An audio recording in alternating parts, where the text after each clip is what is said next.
রাজুকের plot পেতে নিজেদের ভাসমান অসহায় ও গরিব পরিচয় দিয়ে মিথ্যা হলফনামা জমা দিয়েছিলেন শেখ রেহানা, টিউলিপ রিজওয়ানা সিদ্দিক ও আজমিনা সিদ্দিক রূপন্তী। এমনই চাঞ্চল্যকর তথ্য উঠে এসেছে ঢাকার বিশেষ জজ আদালতে। বৃহস্পতিবার ঢাকার ৪ নম্বর বিশেষ জজ আদালতের বিচারক মোহাম্মদ রবিউল আলমের আদালতের রাজুকের ৩ কর্মকর্তা, উপপরিচালক মোহাম্মদ মাহবুবুর রহমান, সহকারী পরিচালক অসীম শীল ও কর্মকর্তা উল্লাস চৌধুরী পৃথক ৩ মামলায় সাক্ষ্য প্রদান করেন।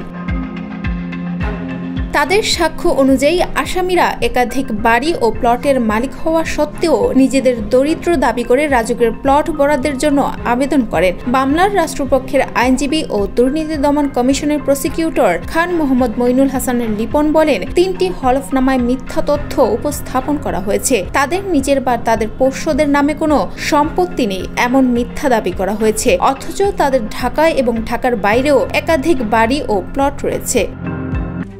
RICL TMX, যুগের পর যুগ স্থাপনা থাকে মজবুত।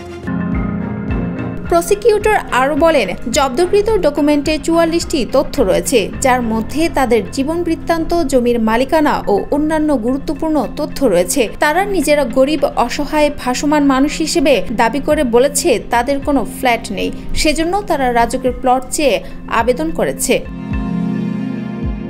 জানা যায়, গত ৩১ জুলাই ৩টি মামলায় চার্জ গঠন করা হয়। প্রথম মামলায় আসামি হিসেবে শেখ রেহানা, টিউলিপ সিদ্দিক, শেখ হাসিনা সহ ১৭ জনের নাম উঠে আসে। দ্বিতীয় মামলায় ছিল আজমিনা সিদ্দিক রূপন্তী, রাদওয়ান মুজিব সিদ্দিক ববি, শেখ হাসিনা সহ ১৮ জনের নাম এবং তৃতীয় মামলায় আসে রাদওয়ান মুজিব সিদ্দিক ববি, শেখ হাসিনা সহ আরও ১৮ জনের নাম। এদিন সাক্ষ্য গ্রহণ শেষে আদালত আগামী ৪ সেপ্টেম্বর পরবর্তী শুনানির তারিখ নির্ধারণ করেন।